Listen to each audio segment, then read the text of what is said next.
Assalamualaikum dan salam sejahtera. Selamat datang ke channel Prestasi Puncak, siri video mengenai bagaimana kita boleh menambah baik kesihatan, kecergasan dan kewangan pada sebarang peringkat usia. Dalam video kali ini saya akan bincangkan tentang 5 petua pelaburan Charlie Munger. Charlie Munger ni ialah orang kanan Warren Buffett, pelabur tersohor di dunia. Munger telah meninggal dunia beberapa hari lepas pada usia 99 tahun. Walaupun ramai orang yang selalu berbicara dan berdebat tentang kaedah pelaburan Warren Buffett, Munger ialah orang yang membantu Buffett mengubah pendiriannya dalam proses pembelian saham. Sebahagian besar daripada pelabur di Malaysia ni memang tidak menggunakan kaedah yang digunakan oleh Munger dan Buffett, tetapi memandangkan beliau amat berjaya jadi dalam bidang pelaburan dan telah bersama-sama dengan Buffett mengendalikan Berkshire Hathaway iaitu syarikat mereka. Pasti ada manfaat jika kita gunakan satu atau dua nasihat ataupun petua pelaburan yang diberikan, ataupun kita boleh gunakan petua-petua tersebut untuk memilih satu atau dua saham daripada portfolio kita. Okey. Jadi apakah petua pelaburan utama Charlie Munger ya? Pertama ialah, dan paling penting ialah, beli saham yang berkualiti pada harga berpatutan dan bukannya saham biasa-biasa pada harga yang sangat murah. Pada permulaan kerjaya sebagai pelabur, Warren Buffett ni lebih cenderung mengikut kaedah kaedah pelaburan mentornya, iaitu Benjamin Graham.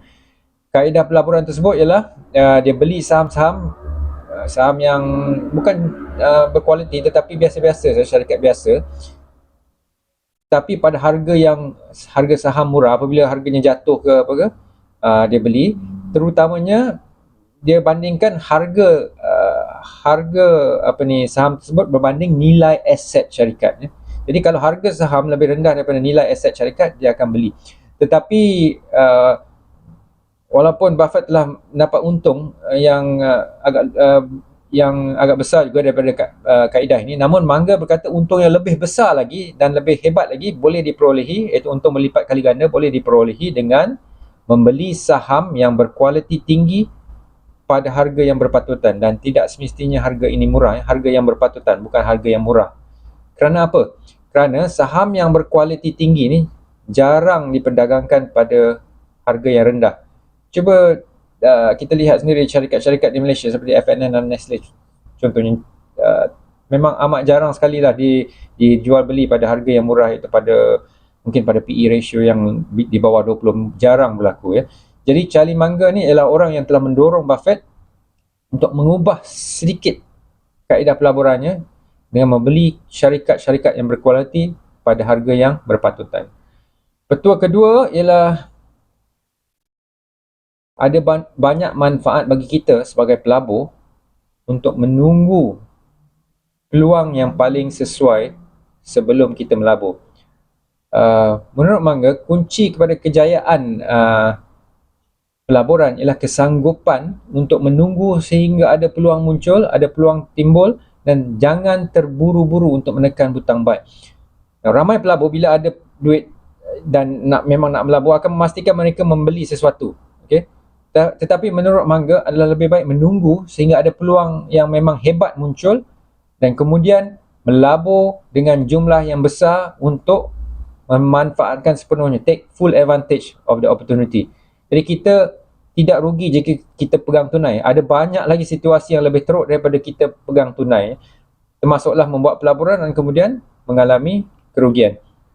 Menurutnya, the big money is not in the buying or the selling, but in the waiting. Jadi wang besar atau keuntungan besar diperoleh bukan daripada membeli atau menjual, tetapi apabila kita menunggu peluang yang terbaik. Dan petua pelaburan ketiga ialah jangan diversify atau mempelbagaikan pelaburan anda. Jangan mempelbagaikan pelaburan anda. Obviously ini bertentangan dengan nasihat umum yang sering diberikan kepada pelabur bahawa kita perlu mempelbagaikan pelaburan untuk mengurangkan risiko. Dalam buku yang pernah saya tulis entah berapa tahun dulu, Bijak Melabur namanya, saya pun ada syorkan bahawa kita perlu diversify. Pandangan untuk jangan diversify ini sama seperti pandangan Warren Buffett. Beliau menyebut bahawa diversification ni ialah protection against ignorance, iaitu mempelbagaikan pelaburan ialah perlindungan terhadap kejahilan. Tetapi jika kita nak ikut petua pelaburan ni, kita perlu betul-betul tahu apa yang kita lakukan. Maknanya jika kita melabur hanya dalam 2-3 saham saja, maknanya kita perlu betul-betul pakar dalam syarikat-syarikat tersebut. Kita tahu prestasinya, kita betul-betul menguasai selok-belok operasi syarikat tersebut. Jadi kita faham industri dia dan kita boleh meramalkan prestasi masa depan syarikat tersebut dengan yakin.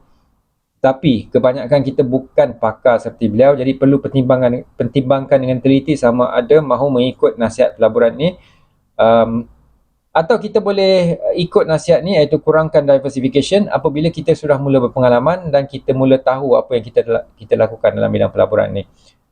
Petua pelaburan keempat ialah melaburlah dalam perniagaan yang boleh dipimpin oleh orang biasa sahaja, orang biasa-biasa, kerana satu hari nanti ia pasti akan diuruskan oleh orang biasa seperti kita juga.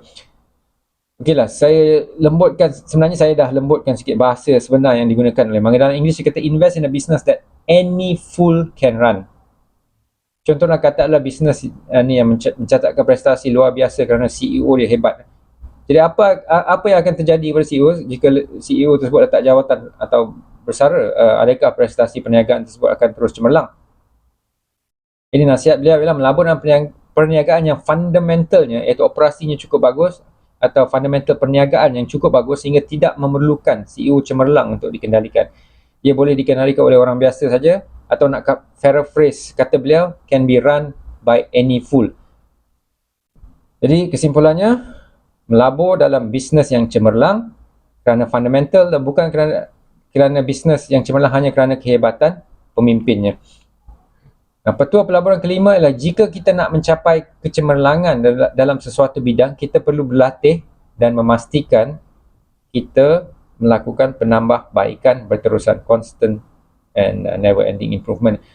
Lebih-lebih lagi dalam bidang yang sangat kompetitif seperti pelaburan, di mana anda bersaing dengan ramai pelabur, sama ada pelabur, termasuklah pelabur profesional yang mempunyai pengalaman, ilmu dan pengalaman yang luas. Jadi seorang yang berusaha menambah baik prestasi setiap hari jarang atau tidak pernah gagal menurutnya.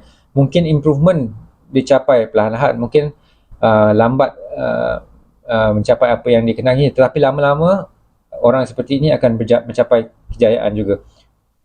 Which means kita perlu sentiasa menambah ilmu kewangan, ilmu pelaburan, sama dari segi pengetahuan dan juga aplikasi jika kita berminat untuk melabur sendiri.